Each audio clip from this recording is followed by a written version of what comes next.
Boa noite a todos, sejam bem-vindos a mais um SBP Online, o programa de educação continuada da Sociedade Brasileira de Patologia. Como vocês bem sabem, ocorre toda terça-feira, pontualmente às 19 horas, salvo raras exceções. E esse ano a gente tem feito o programa semanal, alternando aulas de especialistas, dos clubes de especialidade, com assuntos direcionados às ligas de patologia e aos alunos de graduação, e também com uma sessão mensal dedicada a algum artigo científico publicado na revista da SBP, a Surgical and Experimental Pathology. Então, hoje vai ser um dia dedicado a uma palestra magna de um dos nossos especialistas, afiliados à SBP, e eu tenho o prazer de apresentar aqui, ao meu lado, o Dr. Humberto Carvalho Carneiro, que é médico patologista formado pelo INCA, o Instituto Nacional do Câncer, no Rio de Janeiro, e atualmente ele atua no Serviço de Anatomia Patológica da Reddor, onde ele vê predominantemente os casos de cabeça e pescoço e hematopatologia, tanto de São Paulo quanto do Rio de Janeiro, e se dispôs muito gentilmente a conversar com a gente sobre tumores de glândula salivar, abordagem prática para o patologista geral. Então, Humberto, desde já, agradeço bastante pelo seu aceite, pela sua participação e desejo a você uma excelente apresentação. Obrigado, Felipe. Eu que agradeço muitíssimo pelo convite. A ideia da gente fazer uma aula de glândula salivar com abordagem prática, né, para o patologista geral, que a gente tem pouco patologista no Brasil, né, e a gente tem menos ainda especialistas. Então não adianta a gente fazer uma aula de glândula salivar complexa, sem a gente fazer o básico, tentar fazer o básico bem feito, que eu acho que tem residente, tem pessoas já mais experientes assistindo, então eu acho que o que a gente está tentando trazer hoje aqui é uma coisa que sirva a todos. Então, acho que a gente pode colocar já o primeiro slide. Então, mais uma vez, agradecer muitíssimo a SBP por esse convite. E a gente vai começar aqui com uma brincadeira, né?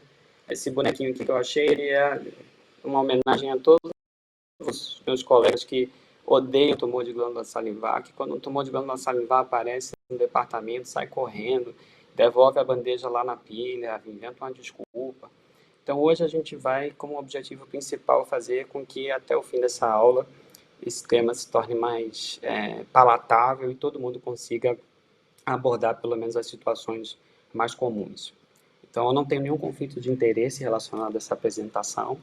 E quando eu imaginei a programação dessa aula, eu que gosto muito de música, sou da época que não tinha disco, CD, imaginei essa aula como se fosse uma coletânea de maiores sucessos, né? Que é impossível a gente falar de tudo de glândula salivar. Então, a gente vai começar falando de princípios fundamentais, né? Algumas coisas que são fundamentais antes de você abordar um tumor de glândula salivar. Depois a gente vai falar de tumores principais benignos e malignos, agrupados de uma maneira mágica, a gente vai explicar por que a gente agrupou dessa forma. Como toda boa coletânea, a gente vai ter bônus tracks de coisas menos comuns que vale a pena a gente conhecer, e a gente vai terminar com alguns algoritmos diagnósticos simplificados. Então, começando com os nossos princípios, né? Então, o primeiro princípio que eu queria trazer para vocês é entender qual o impacto do diagnóstico, qual o impacto do que a gente escreve no nosso laudo. Então, se você quiser, lá no site da INCC, você pode fazer sua inscrição gratuita, e aí você tem acesso aos guidelines de todas as suas especialidades, em qualquer que seja a especialidade que você faça. E aí você vai começar a entender um pouco o impacto do seu diagnóstico. Então, quando a gente traz isso para a glândula salivar, aqui nesse slide tem meio que uma síntese que traz o NCCN, tem outros guidelines, mas eu trouxe a NCCN porque é um guideline internacionalmente aceito. Então, se a gente olhar aqui uma síntese da NCCN, se a gente prestar atenção, a gente vai ver que a primeira tratamento com intenção curativa de glândula salivar é a ressecção cirúrgica, tá? Então, disso decorre que a gente vai ter que ser muito bom e muito preciso em analisar as nossas margens, a gente vai ver como é que isso se reflete na prática. Depois, nos tumores que já foram ressecados, a gente vai ter que identificar algumas características que vão fazer com que esse doente faça uma terapia adjuvante, seja radioterapia, seja quimioterapia, uma terapia-alvo. Então, aqui, ó, os tumores benignos, eles podem ser só seguidos, por exemplo, tumores malignos de baixo grau, que já tem infiltração perineural, saem da glândula, esse doente vai para a radioterapia. Então, adenoide cístico, tumores de mais alto grau, tumores de invasão vascular.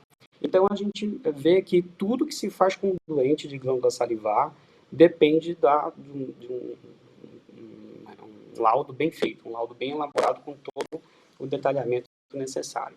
Então, o segundo princípio que a gente tem em glândula salivar é conhecer a sua epidemiologia. Então, do mesmo jeito que em partes moles, quando a gente vai estabelecer um raciocínio diagnóstico diferencial, a gente pensa na topografia, tumores que dão em certa topografia e não dão em outra, em glândula salivar, isso também é verdadeiro. Então, aquela coisa que a gente aprende na residência, que quanto maior a glândula, mais chance de ser benigno, glândula menor, mais chance de ser maligno, isso é real, mas a gente tem que atentar que existem diferenças geográficas de epidemiologia. Então, esse é um trabalho muito bom, talvez um dos trabalhos mais completos, que compara a epidemiologia de diferentes regiões do mundo. Existem diferenças dramáticas, assim. Então, no Brasil, o que a gente tem? 80% dos tumores de glândula salivar são benignos. Tá? E dentro desses benignos, a vasta maioria é adenoma pleomórfico e Warthin. E só 20% são malignos. E desses malignos, mais de 70% são carcinoma mucoepidermoide e carcinoma adenoide cístico, com uma predominância significativa de carcinoma mucoepidermoide. E se a gente for mais para frente, a gente vai ver que quase tudo isso vai acontecer na parótida. Né? Tem aquela regrinha que a gente pode aplicar para os países ocidentais, de 100, 10, 10, 1 é a proporção de acometimento de tumores de glândula salivar na parótida, na submandibular, nas tumores menores e na sublingual. Então, só isso já afunila bastante o nosso diagnóstico diferencial, né? Quando a gente vai pensar que a gente está diante de um tumor de glândula salivar. E o terceiro princípio, talvez seja o mais importante de todos, é a gente conseguir definir malignidade em um tumor de glândula salivar. E o primeiro critério mais importante de todos vai ser o padrão de delimitação dessa lesão. Então, tumores que são encapsulados ou bem delimitados, às vezes lobulados, ou com pseudópodos, novos satélites, como é o caso do adenoma pleomórfico, são provavelmente benignos. Tumores já francamente infiltrativos ou expansivos infiltrativos e com uma proliferação linfóide associada ao tumor já significativa, são tumores malignos, provavelmente malignos. Lembrando que, se você tem infiltração peritoneal ou características óbvias, como necrose, alto índice mitótico, esse tumor também é automaticamente encarado como maligno, independente do grau de delimitação. Então, terminando os três princípios, vamos entrar agora nos nossos tumores benignos. Então, a gente colocou os três tumores juntos exatamente porque eles fazem parte do espectro, como a gente falou, e sendo o adenoma de células basais uma mistura dos dois componentes. E a gente colocou aqui no diagrama a cartilagem para mostrar que o adenoma pleomórfico é o único realmente com formação de cartilagem madura benigna entre os tumores benignos. Tá? Então, dos pontos de atenção do adenoma pleomórfico, a gente vai chamar a atenção para a grande variabilidade citoarquitetural desse tumor, que pode confundir com outros tumores. A gente vai ver que o estudo de imagens é crítico no adenoma pleomórfico.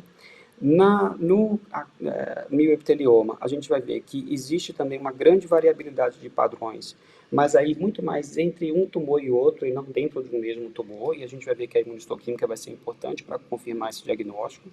E no adenoma de células basais, a gente vai aprender a reconhecer os 4 padrões, sempre lembrando de reconhecer os critérios de malignidade. Então, o diferencial com a contrapartida maligna, que é o adenocarcinoma de células basais. Então, essa primeira imagem, para chamar muita atenção com o nosso padrão de delimitação aqui, que a gente vai repetir durante a apresentação, para chamar a atenção do que seria um adenoma pleomórfico retirado pela primeira vez, bem circunscrito, e um adenoma pleomórfico já recidivado, né, que fica com essa aparência assustadora, multinodular, que às vezes é muito difícil de ser ressecado. E por que eu trouxe isso? Exatamente por conta da grande polêmica, a coisa que se estuda há muito tempo, do que faz, o que leva um adenoma pleomórfico a recorrer um tumor mais que o outro. Então, se a gente olhar aqui, esse exemplo aqui da esquerda, a gente tem um adenoma pleomórfico que tem esse pseudópodo aqui do lado. E o que acontece muitas vezes é que meu cirurgião vem e resseca o meu tumor por aqui. Ele faz uma enucleação desse tumor. Então, aí a gente tem esse debate, esse é um dos grandes trabalhos também que comparam diferentes variáveis para a recorrência de adenoma pleomórfico, e ele fala para a gente que tumores que são enucleados, mas que têm mais de 10% de exposição dessa cápsula, que são não encapsulados, que tem ruptura dessa cápsula, que são predominantemente fibromixoides e hipocelulares, como esse exemplo aqui, são tumores que têm maior chance de recorrência. Essa chance pode chegar até 40%. E aí ele fica com aquela aparência difícil de ressecar, multilobulada, como a gente viu na foto anterior. Então, Humberto, o que você faz na prática? Na prática, a gente mede. Eu sempre tenho um costume de medir a margem quando ela é mensurável, e porque a gente vê que esses tumores que têm uma margem pelo menos maior do que 1 milímetro têm uma tendência menor de recorrência. Então, esse é o primeiro ponto de atenção do adenoma pleomórfico. Aqui, a gente vai passear um pouco pelos padrões variáveis. Aqui, o estroma predominantemente fibromixoide, o estroma condromixoide com formação de cartilagem madura, o estroma com extensa metaplasia lipomatosa, que às vezes o pessoal entrega um tumor para a gente, olha, esse tumor está infiltrando a gordura, porque não vê que realmente toda essa gordura faz parte do estroma do tumor, e os adenomas pleomórficos com extensa fibrose e alinização do estroma. Esses que é o que a gente tem que prestar bastante atenção, porque podem ter algum componente atípico ou transformação maligna. Aqui, mostrando mais uma variação do estroma, que pode a célula mioepitelial ser predominantemente plasmocitoide, e isso a gente vê em tumores de palato, principalmente, né? São tumores, os de palato, inclusive, são frequentemente não encapsulados e com esse predomínio do componente plasmocitoide. Tumores que podem ter uma hipercelularidade do componente mioepitelial marcante, e às vezes a gente fica com medo de dar adenoma pleomórfico. Outras coisas interessantes, como cristais de tirosina aqui em cima, ou estruturas fibrilares de colágeno, e a metaplasia escamosa do componente mioepitelial, que pode ser muito extensa, fazer cistos com ceratina, às vezes associado a glândulas sebáceas, para a gente não confundir isso, por exemplo, com carcinoma de células escamosas ou com mucoepidermoide. O componente epitelial é um componente que forma túbulos, né? Frequentemente forma túbulos, pode ter alteração oncocítica, e ele pode ter um padrão cribriforme que simula, às vezes, carcinoma adenoide cístico, para a gente ficar ligado também. Passando agora para o adenoma de células basais, a gente acrescenta aqui um C no nosso padrão de delimitação, porque são tumores que frequentemente fazem degeneração cística. Então, tem um componente sólido, como esse caso nosso aqui, e um componente cístico. E os 4 padrões clássicos, né? O padrão tubular aqui em cima, o sólido, desculpe, o padrão tubular, o padrão trabecular e o padrão membranoso, que é esse com essa deposição de um material eosinofílico semelhante à membrana basal. Mas o mais comum não é isso. O mais comum é a gente ver uma mistura de padrões, como nesse caso aqui. Então, o que a gente tem aqui é um padrão túbulo trabecular, né? E se a gente olhar mais perto nas células que a gente tem nesse tumor, apesar dele ser chamado por muitos de adenoma monomórfico, né, incluindo aí junto com o adenoma canalicular, ele tem uma população dupla de células. Então a gente vê uma célula mais basal aqui, que às vezes faz uma paliçada com menos citoplasma, e uma célula com citoplasma um pouquinho mais amplo no aspecto luminal. Tá? Isso ajuda a gente a reconhecer esse tumor. Já no mioepitelioma, o padrão de delimitação vai ser igual lá do adenoma pleomórfico, e o que a gente tem classicamente são essas células ovoides, sem muita atipia, sem mitoses identificáveis, esse padrão com trabéculas anastomosantes, ou um padrão mais organoide, já com um estroma muito colagenizado.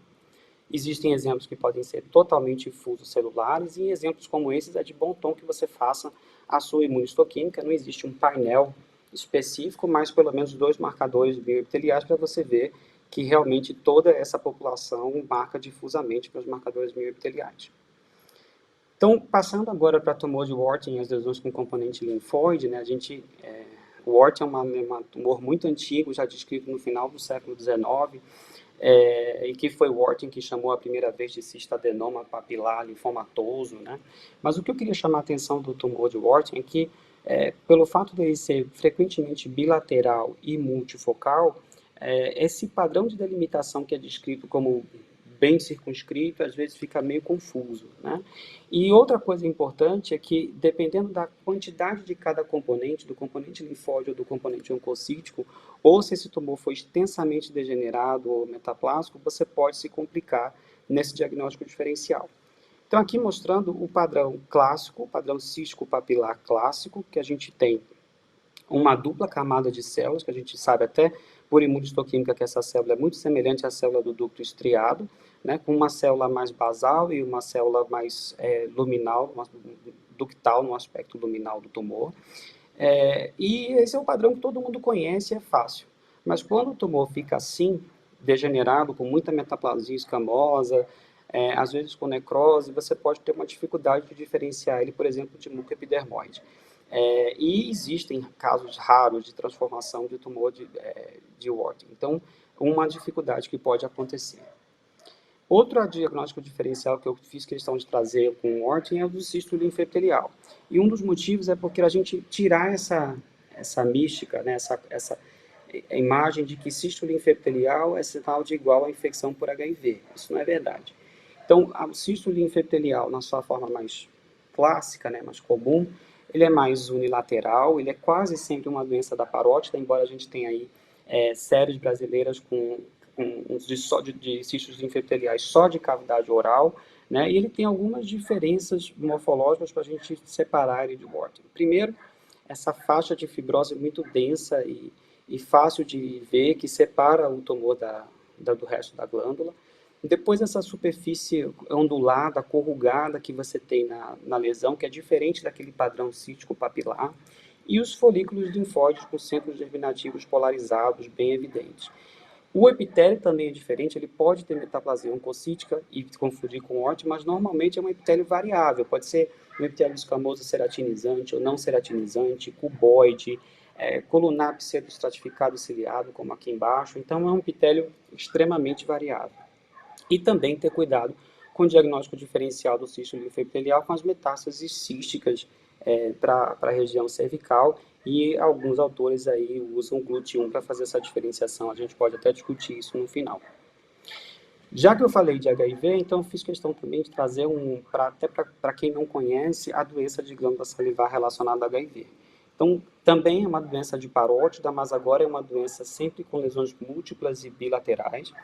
E se a gente quiser lembrar da doença de glândula salivar do HIV, a gente tem que pensar no linfonodo com alterações de HIV, porque é praticamente a mesma coisa. Então a gente tem folículos linfóides grandes, serpiginosos, com frequente lise folicular, e isso substitui o parênquima da glândula salivar, tanto que você só consegue encontrar estruturas acinárias residuais se você procurar muito, às vezes. Às vezes você só aparece que aquilo tudo é um linfonodo só.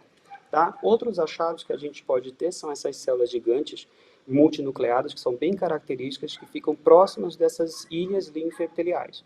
Tá? E com epitélio variado, às vezes ductal, às vezes cuboide, mas essas ilhas linfoepiteliais, elas são circundadas por esses linfócitos monocitóides, às vezes com citoplasma mais claro. Então, a gente pode ver também uma intensa linfoplasmocitose na zona interfolicular. Então, Humberto, ok, vi a doença da glândula salivar, mas eu ouvi dizer que também na lesão linfoepitelial benigna também tem ilha linfoepitelial. Eu acho muito difícil, eu não sei diferenciar isso de miculix, eu não sei diferenciar isso de uma cialadenite crônica. Então, eu fiz um diagrama aqui para ver se ajuda a gente a organizar essas lesões com componente linfóide. Primeiro, a gente consegue separar pela localização e pela lateralidade. Então, em parótida e mais bilaterais, a gente tem a cialadenite linfoepitelial, né, que é a lesa ou lesão linfoepitelial benigna, e a doença de glândula salivar relacionada a HIV. Tá? Elas têm em comum as ilhas linfoepiteliais, mas na lesa você tem esse depósito de material hialinizado, eosinofílico, próximo às ilhas linfoepiteliais, e você quase sempre vem com atrofia. A atrofia é um achado marcante. Enquanto que na doença de glândula salivar do HIV, você tem a hiperplasia florida igualzinha do linfonodo, como a gente falou lá. Você pode até fazer uma imunohistoquímica para P24 que marca. Aqui embaixo, a doença de Miculix, né, que é a cialadenite esclerosante crônica e a cialadenite crônica inespecífica, elas têm em comum um infiltrado já misto, né, que já tem ciócitos, já tem um componente plasmocitário maior, já tem polimorfos nucleares, e elas são doenças de submandibular e mais unilaterais. Pode ter outras glândulas, mas mais de submandibular.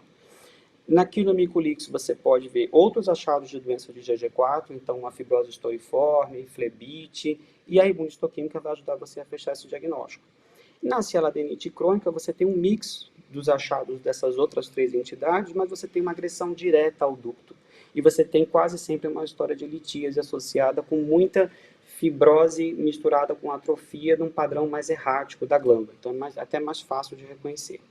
Tá? Então, acho que um diagrama para a gente separar essas lesões com o componente linfóide benigno. E o que a gente trouxe de bônus tracks de lesões benignas é o papiloma ductal invertido. Esse foi um caso que me veio para dar opinião, e eu falei, tudo bem, eu dou opinião, mas você me dá a lâmina para poder guardar para mim, porque é uma lesão extremamente rara. Até 2006 tinha menos que 50 casos descritos, desde que Batsak descreveu em 1981. Tá? Então, essa é uma lesão de cavidade oral, tá? E de lábio, principalmente lábio inferior, que pode fazer uma confusão grande com o carcinoma mucoepidermoide, que é o carcinoma mais comum da cavidade oral. Então, o que a gente tem? A gente tem esses bulbos muito largos de células epidermoides basaloides, que são, na verdade, células metaplásicas iguais àquelas células do papiloma schneideriano da cavidade nasal. Tá? Esses bulbos têm uma conexão muito estreita com a mucosa sobrejacente, né? Você vê um componente mucosecretor de células caliciformes, que é um componente, às vezes, muito discreto, e um componente ductal, que nada mais é que a parte terminal do ducto da glândula salivar empurrado por essa proliferação de células basaloides. Então, por que eu trouxe essa lesão também? Porque ela também faz parte de uma família, também faz parte de um espectro. Então, se a gente imaginar aqui sendo a linha da mucosa, a gente vai comparar ela com as duas lesões, né? O papiloma intraductal invertido com o papiloma intraductal e o cialadenoma papilífero, né? Com o que vai diferenciar essas três? A proporção de cada componente celular. Então, bolinha amarela, célula caliciforme, a bolinha azul, célula colunar cuboidal, bolinha vermelha para a célula epidermoide. Então, no cialadenoma papilífero, você tem um componente exofítico ceratinizante, que é epidermoide, com um componente mais profundo de célula colunar, que às vezes forma lúmen. E o papiloma intraductal fica todo abaixo da mucosa, é uma lesão totalmente intracística, com células predominantes colunares e cuboidais. E o papiloma intraductal invertido, a gente já viu, predominam as células epidermoides basaloides, com o crescimento todo invertido. Então, passando agora para o nosso segundo disco, né, nossos tumores malignos, antes de falar, a gente tem que lembrar de algumas atualizações que aconteceram na classificação do OMS de 2017. Então, essa era a lista que a gente tinha em 2005, só esse slide daria uma aula inteira, mas assim, para resumir o que teve de modificação é o seguinte: os 3 carcinomas mais frequentes continuam lá no topo da lista, né? O adenocarcinoma polimórfico de baixo grau perde o baixo grau, porque a gente sabe que tem adenocarcinomas polimórficos que se comportam de uma forma mais agressiva. O adenocarcinoma SOE, que já era um saco de gato, né? Uma categoria ampla, fica mais confusa e mais ampla, porque aí ela engloba agora o cistoadenocarcinoma e o adenocarcinoma mucinoso. Tá? O cistoadenocarcinoma cribriforme de baixo grau agora vira carcinoma intraductal. O adenoma pleomórfico metastático sai da lista. O carcinoma linfoepitelial de grandes células agora entram na categoria de carcinoma pouco diferenciado, junto com o carcinoma indiferenciado e o de grande e pequenas células neuroendócrino. O cialoblastoma agora é um tumor considerado maligno. E a nossa entidade nova, que não é tão nova assim, mas uma entidade que entrou na lista, foi o carcinoma secretor. Então vamos começar pelo carcinoma mucoepidermoide, né, que é o tumor maligno mais comum de glândulas salivares maiores e menores. A gente tem que lembrar aí que é o tumor de glândula salivar mais frequente em crianças, aí, crianças que fazem radioterapia e tem radioquimioterapia e tem um período aí de latência de 8, 10 anos para aparecer com carcinoma mucoepidermoide. E os nossos pontos de atenção vai ser entender e identificar os 3 tipos celulares principais, né? E aprender a graduar. Então, a gente vai ver que a graduação, que é obrigatória, de baixo, intermediário e alto grau, se correlaciona muito com esse padrão de delimitação que a gente vai ver. O tumor ficando mais infiltrativo em relação à progressão do grau, tá? A gente já tem uma molecular bem caracterizada por carcinoma mucoepidermoide, então essa fusão CRTC1 e 3 juntas com MAML2 já fazem aí quase 70% dos carcinomas mucoepidermoides. A gente tem alteração de WSR1 nos tumores de mais alto grau, e a gente vai ver que a imuno não é muito específica, mas ela pode ajudar a gente nos nossos algoritmos lá no final.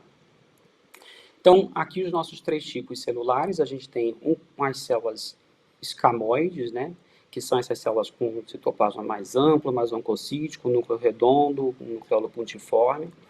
As nossas células mucosecretoras, que parece uma célula caliciforme que você pode ver em outro local, e as nossas células intermediárias. Lembrando que carcinoma mucoepidermoide não faz ceratinização ampla e evidente. Se você tiver um tumor de glândula salivar com muita ceratinização evidente, você tem que desconfiar que aquilo é um carcinoma de células escamosas metastático, tá? E não um carcinoma mucoepidermoide. Então, como que a gente gradua? A gente tinha as scores lá da FIP, Brainvine-Gensler, que você somava pontos e tal. Então, a Organização Mundial da Saúde abandonou um pouco isso. E a graduação agora é uma graduação bem mais intuitiva, né? Então, você tem mais características que você tenta incluir quando você quer dar um grau àquele tumor. Então, aqui um exemplo de um tumor de baixo grau, que é um tumor cístico ou quase 100% cístico, em que predomina o componente mucosecretor. Esse tumor não pode ser infiltrativo, esse tumor não tem extravasamento de mucina para o estroma. Quando a gente vai para o grau intermediário, esse tumor já tem uma proliferação linfóide associada ao tumor bem mais proeminente, você já vê ninhos pequenos com um caráter mais infiltrativo, uma maior proporção de células intermediárias e extravasamento de mucina para o estroma. Então, em vez de trazer agora um alto grau, porque o tumor de alto grau vai ser aquele tumor com muita anaplasia, necrose, mitoses evidentes, francamente infiltrativo, que você pode até confundir com outros tumores. Eu trouxe aqui um tumor que foi graduado inicialmente como grau intermediário, mas que tinha essa área aqui, que a gente precisa aprender a reconhecer. Então, nessa área aqui, já no menor aumento, você já tem um pleomorfismo, uma hipercromasia que incomodam, que não faz parte de um tumor de grau intermediário. Então, a gente olha de perto, já tem nucleolos muito evidentes, a gente já tem células muito pleomórficas, a gente já tem mitoses identificáveis, e se a gente fizer um KI, só por curiosidade, não é necessário para o diagnóstico, a gente já vê que é uma área mais quente dentro do tumor. Então, mais importante do que você reconhecer o alto grau é você reconhecer a transformação para alto grau em tumores de grau mais baixo. Outra coisa importante do mucoepidermoide são esses tumores que têm células predominantemente claras ou predominantemente oncocíticas. Isso pode ser um problema diagnóstico e as suas colorações especiais, tanto PAS com diastase quanto o mucicarmin, podem ser salvadoras. A gente vai ver que a gente consegue, se a gente conseguir demonstrar um componente mucosecretor nesses tumores, a gente consegue resolver boa parte desses problemas de diagnóstico diferencial. Passando para o nosso próximo tumor, que é o carcinoma adenoide cístico, talvez seja o tumor mais covarde de glândula salivar, né?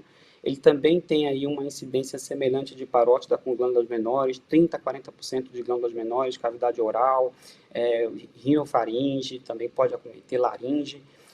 E aí eu trouxe essa imagem aqui, que eu acho que ela resume a história natural de um carcinoma adenoide cístico. Isso é um paciente que veio para o hospital para fazer uma outra cirurgia, e no exame de imagem a gente encontrou esse nódulo aqui, na base da língua, perto da epiglote, e quando a gente, depois de uma ressecção muito ampla, uma cirurgia muito radical, mesmo assim a gente ainda tinha a margem comprometida aqui pintada em verde. Então isso resume qual é a história do carcinoma adenoide cístico. É aquele tumor de múltiplas ressecções que cresce de maneira descontínua, o paciente vai sendo mutilado por anos e acaba falecendo por conta da doença. Então, a graduação aqui também vai ser obrigatória, mas em vez de dizer baixo, intermediário e alto, vai ser grau 1, 2 e 3 em relação à quantidade do componente sólido que a gente vai ver, o cutoff vai ser de 30%. E a gente também tem uma molecular já bem estabelecida para o carcinoma adenoide cístico, que essa também é uma fusão 6-9, né? Tanto de MIB-NFB como MIB-L1-NFB. Juntos dá mais ou menos 70% dos casos. Coisas importantes. Eu não recomendo que faça a imunistoquímica para MIB, é uma imunistoquímica pouco específica, que também marca outros tumores e marca inclusive célula normal. Também não faço o C-kit, porque o C-kit também vai marcar outros tumores, não é sensível nem é específico para esse diagnóstico. Então vamos ver os padrões. Esse aqui é o meu padrão clássico cribiforme, que o pessoal fala de queijo suíço, ou discador de telefone, né, aqueles telefones antigos. Mas o que eu acho interessante desse padrão é a gente saber que isso aqui não são lumes verdadeiros, tá? A gente vê essa célula aqui, característica poligonal, hipercromática, que na verdade são duas populações. É difícil a gente ver as duas populações. Mas essa célula produz um material de glicosaminoglicana que se deposita nesses espaços e faz essa sensação de falso lúmen. Ao contrário do padrão tubular, em que os lúmens são verdadeiros. Então, aqui você vê uma dupla população de verdade, você consegue ver a célula basal e a célula luminal com lúmens, formando lúmens verdadeiros. E o padrão sólido, que quase sempre está acompanhado de características de mais alto grau, mais pleomorfismo, mitoses identificáveis. E cuidado com esse padrão sólido, porque ele pode vir em ninhos pequenos. A infiltração perineural, que é onipresente nesse tumor, quase que um achado obrigatório, e mais uma observação do adenoide cístico, e quando a gente quiser dizer que o tumor desdiferenciou ou teve uma transformação para alto grau, a gente precisa ter o componente de adenoide cístico clássico associado. Se a gente não tiver, é recomendável que a gente prove que esse tumor é um adenoide cístico utilizando uma técnica molecular. Nossa próxima grupo, nossa próxima família que eu coloquei junto foi o carcinoma exadenoma pleomórfico, o carcinoma do ducto salivar e o carcinoma mioepitelial. Então, começando do carcinoma exadenoma pleomórfico, a gente tem que sempre lembrar que carcinoma exadenoma pleomórfico não é um diagnóstico em si mesmo. Você precisa classificar qual é o componente maligno do carcinoma exadenoma pleomórfico. E talvez os dois componentes malignos mais importantes sejam o carcinoma do ducto salivar e o mioepitelial. Por isso que eu trouxe juntos para a gente sempre ter essa lembrança. Também pode ser adenocarcinoma sem outra especificação, pode ser adenoide cístico, mas ducto salivar e carcinoma mioepitelial é os mais importantes para a gente lembrar. A gente vai aprender a determinar a extensão da invasão, e isso é polêmico, porque disso vai depender tanto do componente quanto da extensão de invasão, é que vai depender o prognóstico do paciente, tá? E aí a gente vai ver isso lá no exemplo. Do carcinoma do ducto salivar, o que a gente tem que lembrar é que talvez seja o pior tumor de glândula salivar para se ter. Então, é aquele tumor com menos de 40% de sobrevida em 5 anos, é um tumor que dá mais em homens, mas a gente tem que lembrar sempre de um tumor agressivo que a gente tem que aprender a reconhecer. E 80% dos carcinomas do ducto salivar são carcinomas exadenoma pleomórfico. Então, mesmo a gente não reconhecendo o componente de adenoma pleomórfico associado. Outra coisa que a gente também vai lembrar quando a gente quiser dar o carcinoma de ducto salivar é que ele parece um tumor de mama. Então, lembra um CDI ou um CDIS de mama, mesmo nas suas variantes, como a gente vai ver. E é um tumor que, para dar diagnóstico, você vai precisar ter a positividade para receptores de andrógeno. Ele tem amplificação de HER2 aí variável 30% a 50% e já tem a via PIK3CA bem caracterizada em um subset de tumores. O mioepitelial um pouco mais raro, mas aí mais de 50% vem de um mioepitelioma ou é carcinoma exadenoma pleomórfico. Tá? E a gente vai aprender a reconhecer os critérios de malignidade, que são subjetivos. Você não vai encontrar um guideline dizendo qual é o critério de malignidade que você usa para dar carcinoma mioepitelial. Mas parece que existe um consenso de que o caráter infiltrativo é o mais importante deles. O índice mitótico talvez seja o segundo mais importante. Você pode encontrar aí gente falando que cutoffs tão baixos como 4 em 10 campos você já pode utilizar, mas para mim o que é mais importante é encontrar mitoses atípicas. E necrose e pleomorfismo que você só encontra nos tumores de mais alto grau. A molecular do carcinoma mioepitelial, você vai ter semelhante a do carcinoma exadenoma pleomórfico, se for o caso, ou uma boa proporção de casos, especialmente os que têm célula clara, alteração de AWSR1. Tá? E a imuno, igualzinho lá no mioepitelioma, a gente também vai precisar para o diagnóstico. Então, usando os critérios da OMS, o que a gente tem aqui é um tumor todo contínuo na cápsula ou no nódulo, a gente vai chamar de carcinoma exadenoma pleomórfico in situ ou intracapsular. Se a gente tem infiltração até 1,5 milímetro, a gente vai chamar de minimamente invasivo, e mais de 1,5 milímetro a gente vai chamar de extensamente invasivo. Então vamos ver esse exemplo. A gente tinha lá no serviço um tumor que parecia um adenoma pleomórfico, mas ele tinha essa área aqui, que nada menormente já era muito hipercelular. E ela tinha essa área aqui de necrose tumoral, E quando a gente aumentava, a gente via que tinha uma quantidade muito grande de mitoses, algumas mitoses atípicas, mas esse tumor era todo contido dentro do nódulo. Então a gente ficou com carcinoma exadenoma pleomórfico, componente de carcinoma sendo representado por carcinoma mioepitelial. Essa situação não é comum, tá? O mais comum é a gente ver o intracapsular representado por carcinoma do ducto salivar. Então, por isso eu quis trazer esse exemplo, até porque existe uma discussão se a gente chamaria um caso desse de adenoma pleomórfico atípico, como muitas pessoas chamam, ou já de carcinoma ex-adenoma pleomórfico do tipo carcinoma mioepitelial. Isso é uma longa discussão, mas a gente classificou como carcinoma intracapsular. Passando para o carcinoma do ducto salivar, aqui uma foto clássica mostrando uma célula já bem oncocítica ou apócrina, se você quiser chamar assim, com a decapitação apócrina aqui em cima, né, com padrão cribriforme clássico, arcadas, necrose tipo comedo, às vezes microcalcificação, igualzinho ao que você vê num CDIS de mama, né? Ou um padrão mais infiltrativo, com cordões, trabéculas, isso você pode até confundir com um carcinoma pouco diferenciado e deixar passar um carcinoma do ducto salivar. Mitoses facilmente identificáveis, infiltração perineural fácil de identificar e muito pleomorfismo. Aqui, lembrando os receptores de andrógeno difusamente positivos, e nesse caso a gente tinha a superexpressão aí de HER2. As variantes também parecem com alguns tumores de mama, a gente vê aqui padrão micropapilífero, a gente vê também a variante rica em mucina, que parece um carcinoma mucinoso que você pode ver em mama ou em outro órgão, e a variante sarcomatoide, que deixa o tumor com essa aparência bifásica, né? Um tumor mais clássico, junto de um componente sarcomatoide. Se você tiver só o componente sarcomatoide, você pode também se complicar. Próximo grupo, que é um grupo muito interessante, é o carcinoma de células acinárias junto com o carcinoma secretor.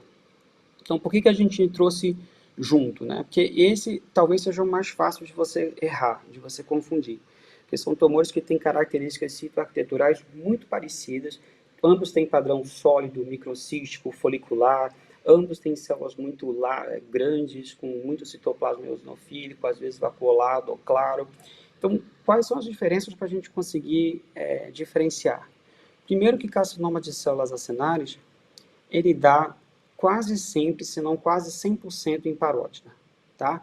Então, a gente vê que já tem trabalhos mostrando retrospectivamente que antes da gente descrever o carcinoma secretor, né, que foi lançado, entre aspas, em 2010, muitos carcinomas que eram dados como carcinoma de células acinárias em glândulas menores, na verdade, eram carcinomas secretores, tá? Outra coisa importante, a gente tem um padrão no carcinoma de células acinárias descrito como cístico papilar, que a gente vê que cada vez está sendo menos descrito em carcinoma de células acinárias e mais comum no carcinoma secretor, tá? Muito mais comum com o padrão cístico papilar. Outra diferença é a própria célula de origem. Então, a célula do carcinoma de células acinárias é uma célula acinar com grânulos de desimogênio. E a célula do carcinoma secretor vem de um ducto. Então, disso você já presume que você vai poder fazer alguma diferenciação na imunistoquímica. E é verdade, né? Se você fizer o DOG1, que é um marcador super robusto para demonstrar a origem acinar de um tumor, você vai ter aí a positividade difusa em todos os carcinomas de células acinárias e negatividade no carcinoma secretor, que é positivo para outros marcadores, como hemoglobina, S100, e do ponto de vista molecular, você tem a translocação 4,9, que faz essa hiperexpressão do NR4A3, no carcinoma de células acinárias, e a translocação definidora, a fusão definidora do carcinoma secretor do ETV6-NTRK3. Né? Então, vamos ver como é que isso se desenha na prática. Então, um exemplo de um carcinoma secretor, né, com muito infiltrado linfóide associado ao tumor, a infiltração da cápsula, às vezes, discreta, difícil de ser vista, ou então um padrão mais expansivo com lóbulos, e esse padrão que eles chamam de Blue Dot Cell Tumor, né, que é com grânulos de desimogênio fáceis de ser reconhecido, às vezes simulando até a glândula salivar normal. A célula pode ser bem clara, às vezes mais clara do que esse exemplo aqui embaixo, e os padrões que a gente comentou. Então, padrão aqui misto sólido e microcístico, aqui microcístico com componente de célula clara bem mais significativo, padrão folicular, esse padrão aqui com essa vacuolização da secreção é igualzinho a um secretor, é difícil de você diferenciar, e o padrão cístico papilar que a gente já comentou, da tendência da gente ver mais tumores de carcinoma secretor com esse padrão. A imunistoquímica mostrando como o controle interno aqui já marca o DOG, mostrando que já é um marcador normal de ácidos, né? E o padrão com acentuação do aspecto luminal bem característico. Você pode fazer também um marcador de diferenciação acinar, como alfa-1 antitripsina, e a imuno para o NR4A3, que também ajuda a dar diagnóstico desse tumor. Já o carcinoma secretor, você tem esse padrão lobular, com lóbulos, nódulos de tumor separados por essas faixas de fibrose, uma secreção que às vezes lembra até coloide de tireoide, muita vacuolização da secreção, e uma célula que não tem, apesar dela ser eosinofílica, ela não tem grânulos desimogêneos. Se você fizer, por exemplo, um PAS com diastase, marca lá no carcinoma de células acinárias e é negativo aqui. Mostrando outras variações, aqui um aspecto mais moruliforme, ou fazendo Robinail no carcinoma secretor, e a positividade difusa para a hemoglobina S100. Né? Também lembrando que a gente pode fazer uma sonda de fusão, uma sonda break-apart para mostrar a alteração do erythroid. Último parêntese entre os tumores, em um slide só, entre os tumores malignos, é o adenocarcinoma polimórfico, né? Que é esse tumor que é o segundo mais frequente depois de mucoepidermoide na cavidade oral, então a gente tem que saber reconhecer ele. Mas, assim, se a gente quisesse dar duas mensagens do adenocarcinoma polimórfico, primeiro, pensou em adenocarcinoma polimórfico, pense em localizações atípicas. Então, esse tumor, por exemplo, que eu coloquei aqui no meio, um tumor meu que eu tive em nasofaringe. Então, pensa em nasofaringe, glândula lacrimal, laringe, é um tumor que gosta de aparecer em localizações atípicas. Outra coisa é a semelhança dele com o carcinoma lobular da mama, esse padrão fazendo redemoinho ao redor de nervos, fazendo fila indiana com essa célula que todas as células são bem parecidas umas com as outras, né, que o pessoal comenta, da uniformidade citológica com a grande variabilidade histológica, forma ducto, forma túbulo, tem áreas cribiformes como adenoide cístico, simulando adenoide cístico, então é um tumor que torna-se até fácil de reconhecer por essa característica de grande variabilidade de padrões dentro da mesma lesão. Mas uma polêmica que é bom a gente trazer aqui, que muitos patologistas especialistas de cabeça e pescoço queriam que esse tumor aqui, que é o adenocarcinoma cribriforme de glândula salivar menor, ou o adenocarcinoma cribriforme de base de língua, como muita gente chama, fosse separado dos outros tumores de glândula salivar.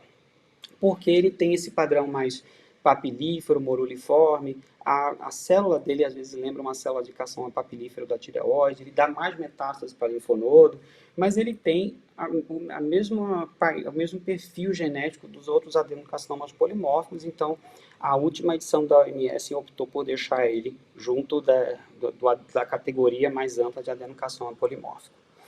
Mas eu trouxe porque você pode pegar um livro ou pegar um expert e vai estudar e você vai ver que muitos autores ainda trazem ele como uma entidade separada. De bônus tracks de maligno, eu trouxe dois exemplos aqui. Isso foi um nódulo em parótida num homem de 60 anos, de crescimento rápido, que me foi trazido como um provável carcinoma de ducto salivar, né? Então, a gente vê uma célula epitelioide muito ampla, discoesa, às vezes com pseudoinclusões, mitoses fáceis de achar, necrose, mas tinha alguma coisa nesse tumor que me dizia que isso não era um carcinoma de ducto salivar, não tinha padrão de tipo carcinoma in situ de mama, não eram cordões, alguma coisa era diferente. Então, quando você procura bem, você começa a achar pigmento, né, que só tinha, se você procurasse bastante, você conseguia achar pigmento. E, na verdade, isso era um melanoma metastático para a parótida, né?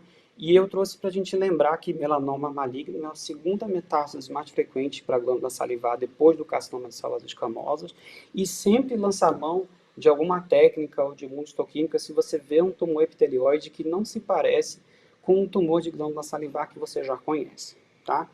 O segundo exemplo é um tumor, esse caso é super interessante, é um paciente de 40 e poucos anos que já tinha tido um ococitoma de um lado e tinha uma massa muito grande na sublingual, que infiltrava base de língua, era um tumor difícil, não conseguiu ser completamente ressecado, e foi inicialmente interpretado como um carcinoma oncocítico.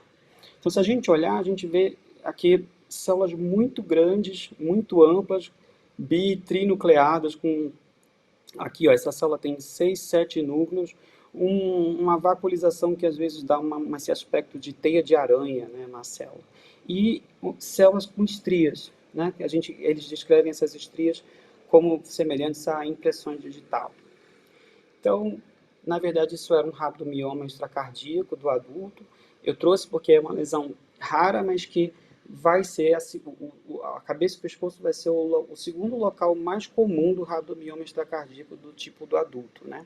E a gente tem aqui positividade para desmina, para marcadores de músculo cardíaco, para a gente não se confundir com outras lesões oncocíticas de glândula salivar. E como esse paciente tinha lá, né, oncocitoma e agora com rabdomioma, a gente tem que lembrar da síndrome de Birt-Hogg do B. Então, para finalizar os nossos algoritmos, a gente vai usar o mesmo padrão de delimitação que a gente viu lá na frente para definir se é benigno ou maligno, né? Se a gente viu que se tivesse infiltração perineural, o tumor já era maligno. Se o tumor é benigno e forma cartilagem madura, ele é adenoma pleomórfico. O adenoma pleomórfico está dentro da categoria de tumores com dupla população, junto com adenoma de células basais e outras duas que a gente não viu. De uma população, a gente vai ter o mioepitelioma que a gente viu, mais o adenoma canalicular e ducto estriado cistadenoma que a gente também não viu. Outros tumores, a gente vai ter o Warthin e oncocitoma que a gente viu, os papilomas ductais e o adenoma sebáceo, que é muitíssimo raro, eu nunca vi um caso. Dentre os malignos, em vez de a gente falar de uma ou duas populações, a gente pode colocar pela localização preferencial. Então, MEC vai ser o nosso mais frequente. Os que tiverem parótida aqui embaixo é porque a parótida realmente é o local que predomina. Seguido pelo adenoide cístico e pelo carcinoma de células acinárias. Lembrando que carcinoma de células acinárias a gente viu que não ocorrem nas glândulas menores. Ao invés disso, a gente vai falar de carcinoma secretor, né, que tem uma leve predominância em parótida, mas que também dá em cavidade oral e glândulas menores. Tumores que só acontecem praticamente em glândulas menores, como a carcinoma de células claras que a gente não falou e o adenocarcinoma polimórfico. Tumores que praticamente só ocorrem em glândulas maiores, como o ducto salivar e carcinoma mioepitelial. Lembrar do carcinoma epitelial, mioepitelial que a gente não falou, que tem um leve predomínio também em glândula maior. E o adenocarcinoma SOE, que também é semelhante em glândulas maiores e menores, que a gente também não viu. E exceção ao critério de delimitação, sempre lembrar, carcinoma adenoma pleomórfico, né, que ele é um carcinoma, mas ele pode ser intracapsular. O adenoma pleomórfico recidivado, que a gente viu que tem aquele aspecto infiltrativo, multinodular, e o adenocarcinoma intraductal. Variações desse algoritmo. Eu trouxe duas situações aqui que eu acho que são, assim, situações extremas, né, mas que vale a pena a gente comentar. Então, vai ter lesões que a gente viu lá na frente, né, que a gente viu que podem ser todas de células claras ou todas oncocíticas, né. Eu pensei se eu ia trazer isso, porque, por isso que eu botei essa observação aqui em cima, porque a maioria desses tumores que tem um tipo celular só, todo célula clara ou todo oncocítico, se você prestar atenção nos detalhes, você vai encontrar alguma alteração de uma entidade específica. Mas vamos supor que você não encontrou, é um tumor só de células claras, muito difícil, como é que você faz? Então, lance mão das suas colorações especiais, principalmente PAS com diastase e mucicarmin, tá?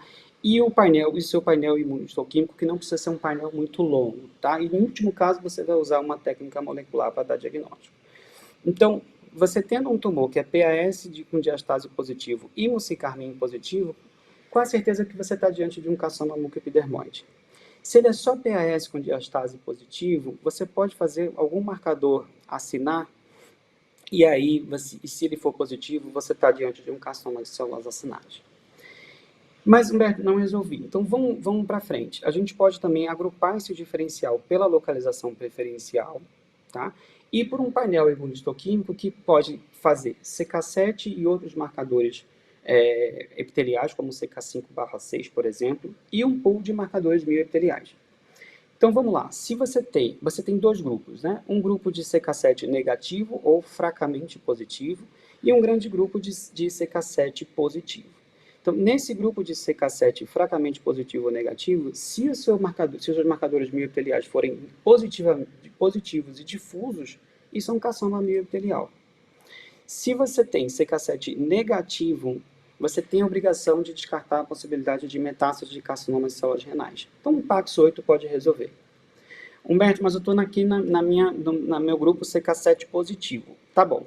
Se esse tumor forma túbulos e você tem um padrão bifásico epitelial, mioepitelial, isso é um carcinoma epitelial, mioepitelial. Tá? Se você não resolveu, aí você tem duas possibilidades. Você pode fazer um FISH, que tem que ser um FISH específico para EWSR e ATF1, porque tem uma pegadinha aqui que os carcinomas mioepiteliais podem ter translocação de EWSR1, não ATF1, então se você tiver só uma sonda break apart, você não diferencia de mioepitelial, se você tem dúvida da marcação dos marcadores mioepiteliais que você fez, tá? E por último, você vai ter o carcinoma oncocítico, que vai ser muito, muito raro, eu só vi um na minha vida, como quase que um diagnóstico de exclusão, tá? Mesma coisa nas oncocíticas, você faz da mesma maneira a sua coloração especial, e aí você vai ver pela sua imunistoquímica, sempre levando em consideração as metástases, melanoma ou carcinoma de células escamosas, os marcadores acinários para o carcinoma de células acinárias, o receptor de andrógeno difuso no carcinoma do ducto salivar, os marcadores bioepiteliais no carcinoma bioepitelial. Lembrando que é sempre bom você fazer um jogo com CK7, PMA3, CK5, 6, porque no mucoepidermoide você consegue ver que a célula intermediária que é positiva para P63, por exemplo, ela é negativa para o CK5, 6. Então você consegue ver esse jogo como se fosse um mosaico dentro do tumor, que apesar da imuno ser inespecífica, como a gente falou lá na frente, isso pode ajudar você a ver a disposição celular dos diferentes tipos celulares dentro do tumor. Então, de mensagens finais, a gente tem que saber a epidemiologia dos nossos tumores para poder começar a pensar. A gente tem que ser muito cuidadoso com margens, e isso eu estou falando quase sempre do adenoma pleomórfico. A gente tem que definir se um tumor é maligno e graduar esse tumor, talvez seja a nossa tarefa mais importante, mais do que dizer o nome do tumor. A gente tem que saber as alterações moleculares, porque a gente já vai precisar ter alvo para tratar, só isso daria uma aula sozinha, mas a gente não tem tempo para falar disso. E o segredo das lesões de glândula salivar estão nos detalhes. Então, se a gente representar bem, a gente vai conseguir achar o que a gente está procurando para fechar um diagnóstico preciso.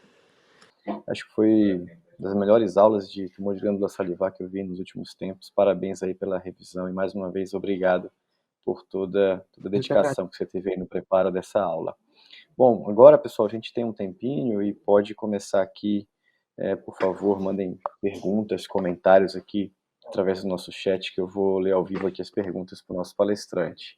Já tem uma mensagem aqui do Rafael Pasqualini, parabéns pela excelente apresentação.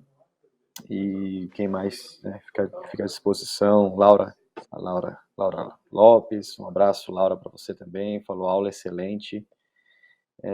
Fazer uma pergunta para você, enquanto as pessoas vão criando coragem aí, tendo a ideia das perguntas. Muitas vezes a gente se depara com uma amostra pequena, etc., enfim, e já se vê frente a um tumor de alto grau, um carcinoma de alto grau. Pode ser um carcinoma de novo, ou pode ser a transformação de um carcinoma de alto grau pré-existente, e algumas vezes isso muda como eles vão encarar. O que você teria a comentar, assim, como se aborda esse tipo de caso, do ponto de vista morfológico, imunohistoquímico e até mesmo molecular? Tá. Então, isso foi bom você ter perguntado, porque a Paula Abreu Lima, não sei se ela está assistindo, ela me colocou numa situação dessa um dia desse. Foi ela que me deu esse papiloma intraductal para eu dar opinião. E uma vez ela veio com uma biópsia de um paciente que tinha tido um carcinoma de glândula salivar que ninguém sabia qual era, não tinha mais acesso ao primeiro exame, e era uma metástase de carcinoma de glândula salivar não linfonodo, com uma amostra pequena. Então, o que eu falei para ela? Para o seu oncologista, se você não pode caracterizar isso como um carcinoma de ducto salivar, por exemplo, que tem receptor de andrógeno, se você não pode caracterizar isso como um carcinoma adenoide cístico, fazendo um FISH, por exemplo, o mais importante para o seu oncologista vai ser dizer se isso é uma lesão de alto grau e que alvos ele pode fazer para tratar esse doente. Então, por exemplo, um carcinoma, a gente sabe que HER2, por exemplo, não é exclusivo de de carcinoma de ducto salivar, uma proporção de mucoepidermóide também tem HER2, então isso não seria um diferenciador no diagnóstico. Então, você fazer um painel, eu não sei que tumor é esse, eu fiz a imunistoquímica, não consegui definir que tumor é esse. Ver se ele tem superexpressão de HER2, ver se ele tem expressão de receptor de andrógeno, ver se ele tem algum alvo que possa ser utilizado para tratar, porque acho que isso, e ver qual é o grau dessa lesão, que eu acho que isso é o que mais vai importar para o oncologista que vai tratar esse paciente. Lógico que você pode fazer as considerações. Nesse caso dela, por exemplo, ele tinha tido uma história supostamente de um adenoma pleomórfico e era um tumor que não se parecia com nada. Então, morfologicamente, lá na sua nota, no seu laudo, você pode dizer ou isso é um carcinoma pouco diferenciado / indiferenciado de glândula salivar, ou que pode ser de um carcinoma exadenoma pleomórfico, ou menos provavelmente, porque se ele tivesse tido um tumor, um carcinoma pouco diferenciado de novo, não demoraria o tempo que demorou para aparecer a biópsia que veio para a gente. Então, eu não me arriscaria a ficar tentando classificar um tumor numa amostra pequena, principalmente num tumor metastático, sem ter o comparativo com a primeira lesão, e sem ter características clássicas de um tumor conhecido. Excelente, isso mesmo o pensamento. Você sabe que o primeiro caso de carcinoma secretório, acho que a gente teve, começou com uma metástase óssea horrível, de um carcinoma pouco diferenciado, e a gente batalhou, até que conseguiu avaliar o primário. O carcinoma secretório tinha acabado de ser descrito. Naquela época a gente já sabia da fusão e não se falava de larotrectinib.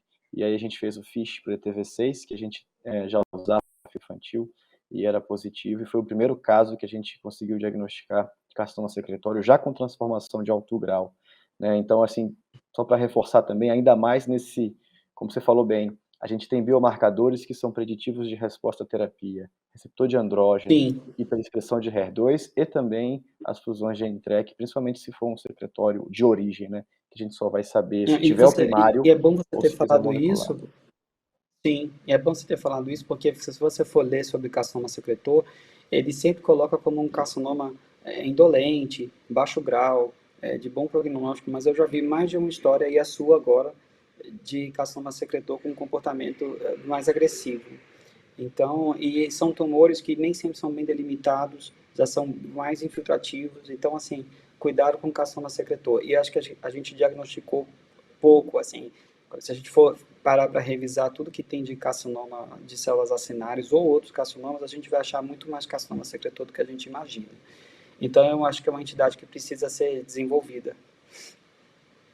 Tem uma pergunta do Leonardo Dentes, que é lá de Minas Gerais. Obrigado, Leonardo, por estar sempre participando aqui do SPP Online. Ele fala: excelente aula, Humberto. Que dicas você daria para congelação em tumores de glândula salivar? Isso eu escolhi não trazer, porque a gente acaba se estendendo muito. Mas se eu tivesse que... A gente até estava... Eu escrevi como se fosse um mini protocolo para o serviço, e a gente coloca 5 situações, né, principais na congelação. Em todas essas 5 situações, nenhuma você precisa dizer para o médico exatamente com que tumor você está lidando. Então, nos dois espectros você vai ter, no início e no fim, você vai ter tumores que são claramente benignos ou claramente malignos. Esses você precisa identificar para o seu cirurgião. Então, é aquele tumor que você cortou, fez um acito, ou congelou, viu as características claras. Você pode até chamar tumor de Wharton, mas se você quiser simplesmente dizer que é benigno, você pode dizer benigno, porque você não sabe se aquilo é um cisto linfoepitelial com metaplasia oncocítica, você não sabe se aquilo é uma outra lesão com componente oncocítico. Então, se você quiser dizer benigno, você diz. No outro espectro, você vai ter aquela lesão francamente maligna. Então, você sabe que ela é infiltrativa, você consegue até ver infiltração perineural na congelação. Se você for bom de sítio e fizer um esfregaço, você vai ver que aquele esfregaço é francamente maligno. Essa você vai dizer maligno e alto grau. No meio do espectro, você vai ter adenoma pleomórfico, que é aquela lesão que você consegue ver a matriz fibrilar na sua cito, se você fizer. Você já tem cartilagem bem formada, se você conseguir ver. Mas por que adenoma pleomórfico está no meio do espectro? Porque adenoma pleomórfico é aquele tumor que você vai ter que ter muita atenção com a margem e que você não sabe se tem transformação no momento da congelação. Então, a gente vai colocar ele no meio do espectro. Então, você pode até soltar. Se você tem certeza que é um adenoma pleomórfico, você vai botar ele na sua categoria 3. Na minha categoria 4 é aquele tumor que é maligno, mas ele é baixo grau. Então, eu sei que é um tumor que tem uma borda infiltrativa, eu não consigo ver direito quando eu corto ele na congelação, mas eu sei que é um tumor infiltrativo de células basais ou um tumor infiltrativo com célula clara. Esse você vai colocar na sua categoria 4. Então, você vai dizer para ele maligno, baixo grau. E nessa categoria 2 é aquele tumor benigno, mas que você tem alguma dificuldade de caracterizar ele como uma lesão neoplásica. Você olha aquela lesão, você não sabe se aquilo pode ser uma celadenite, se aquilo ali pode ser uma cialolitise que deu uma reação inflamatória exuberante. Você sabe que aquela glândula é benigna, mas você vai precisar classificar esse processo depois. Então, veja que em nenhuma dessas categorias você precisa dizer exatamente que tumor você está lidando. Né? Você não precisa dizer um nome para o cirurgião, você só precisa guiar e dizer para ele, na maior parte das vezes, se aquela lesão foi tirada completamente. Se ele insistir, você pode dizer com que ele mais se parece, mas eu já vi muitos erros graves em congelação nessa tentativa de classificar. A gente já tem dificuldade de classificar nos cortes definitivos. Você imagina tentar classificar um tumor na hora da congelação. Então, não recomendo. Bom, tem muitos parabéns aqui para você, da Ângela Karlinski, da Geisa Monteiro, da Gisele Caravina, todo mundo dando parabéns, que realmente foi uma aula muito boa. Gostaria só de reforçar, você falou uma coisa muito interessante. Você vê uma neoplasia maligna, que não se parece com um dos tumores de glândula salivar, não esqueça que tem muita metástase dentro das glândulas. Sim. E periglândulas, porque tem muito tecido linfóide associado. Não é infrequente essa situação. Bom, Humberto, acho que pelo tempo, acho que foi excelente, acho que um tempo que as pessoas ficaram até o final e aproveitaram bastante, perguntaram, então mais uma vez eu te agradeço por toda a sua disponibilidade. Essa aula vai ficar gravada no site da SBT, na área do associado, então se você perdeu, quer rever, quer indicar a aula para alguém, no máximo até sexta-feira ela já vai estar disponível na área do associado, na aulas, cursos gravados e na aba SBP Online. Então, Humberto, só passar para você fazer suas considerações finais para a gente já finalizar a transmissão. Não, acho que é isso. Agradecer e estou aberto a pessoal que é aí, que eu vi que tem muita gente que me conhece, então estou disponível sempre. Pode mandar caso, eu adoro. E a gente vai construindo aí essa patologia de glândula salivar, deixando de tirar ela do armário e difundir mais para as pessoas começarem a gostar mais de tumor de glândula salivar e não achar uma coisa horrível como muita gente acha. Então, acho que minha missão é fazer com que as pessoas achem esse tema um tema fascinante e legal de trabalhar. Excelente. Muito obrigado mais uma vez e obrigado também a todos vocês que nos acompanharam e obrigado pela presença de sempre. Não esqueça que o SBP Online ocorre toda terça-feira, às 19 horas. Então, com isso, também me despeço. Uma boa noite a todos e fiquem com Deus.